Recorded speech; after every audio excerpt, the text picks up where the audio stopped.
Πεντανόστιμο παγωτό με φρέσκο γάλα χωρίς ζάχαρη. Ετοιμάζεται εύκολα με παγωτομηχανή ή με απλό μίξερ. Αγαπημένοι μου φίλοι, είμαι η Εφη και το Sweet Walks και πάμε να ετοιμάσουμε το πιο νόστιμο παγωτό. Θα χρειαστούμε 800 ml γάλα, 80 γραμμάρια νησεστέ και 100 γραμμάρια μέλι. Μέσα στο γάλα θα προσθέσουμε το νησεστέ και θα το ανακατέψουμε να διαλυθεί. Όταν διαλυθεί θα βράσουμε την κρέμα σε μέτρια φωτιά. Θα προσθέσουμε 1,5 κουταλάκι του γλυκού άρωμα βανίλιας και θα ανακατέψουμε. Αφού έχουμε σβήσει την εστία θα προσθέσουμε το μέλι.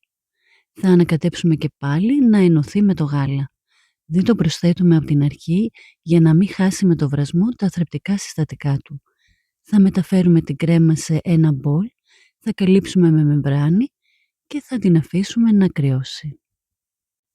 Αφού η κρέμα μας κρυώσει θα χτυπήσουμε 500 ml κρύα κρέμα γάλακτος σε ελαφριά σαντιγί. Η κρέμα έχει κρυώσει, θα αφαιρέσουμε τη μεμβράνη και θα την προσθέσουμε μέσα στη σαντιγί. Όπως βλέπετε, το μέλι έχει κάνει την κρέμα υδαρές. Μη σας απασχολεί αυτό, θα μας βοηθήσει να ενωθούν οι δύο κρέμες καλύτερα. Θα χτυπήσουμε με το μίξερ και σε αυτό το σημείο, εάν έχουμε παγωτομηχανή, θα ετοιμάσουμε το παγωτό κατευθείαν μέσα σε αυτήν. Εάν δεν έχουμε όμως, με το μίξερ θέλουμε να έχει αυτή την υφή. Θα καλύψουμε με μεμβράνη και θα βάλουμε το παγωτό μας στην κατάψυξη για 2,5 ώρες. Θα το βγάλουμε, θα χτυπήσουμε το παγωτό μας ώστε να σπάσουν οι κρίσταλοι που έχουν δημιουργηθεί και την ίδια διαδικασία θα την κάνουμε ακόμη 2 φορές. Φτάσαμε λοιπόν στη τρίτη φορά, χτυπάμε το παγωτό και σε αυτό το σημείο μπορούμε να προσθέσουμε και φρούτα, ξηρούς καρπούς ή ό,τι άλλο σας αρέσει. Θα τα ανακατέψουμε μέσα στην κρέμα, θα σκεπάσουμε και πάλι με μεμβράνη και θα βάλουμε το παγωτό μας στο ψυγείο να παγώσει.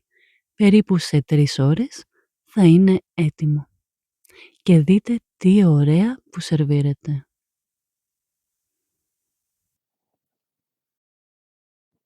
Είναι ένα πάρα πολύ νόστιμο παγωτό και ετοιμάζεται με φρέσκο γάλα, χωρίς ζαχαρούχο και χωρίς καθόλου ζάχαρη.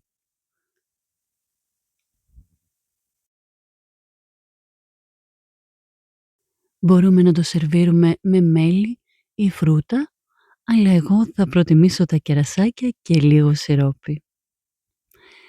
Αγαπημένοι μου φίλοι, εύχομαι να σας αρέσει η συνταγή, θα περιμένω να μου πείτε τη γνώμη σας. Σας έχω μία πρόταση, τι λέτε να ετοιμάσουμε παγωτό μπακλαβά. Θα περιμένω στα σχόλια να μου πείτε. Και δείτε παιδιά πόσο ωραία κόβεται. Ένα υπέροχο πεντανόστιμο παγωτό. Σας ευχαριστώ πάρα πολύ που παρακολουθήσατε αυτό το βίντεο. Μέχρι την επόμενη φορά που θα τα πούμε. Να περνάτε υπέροχα.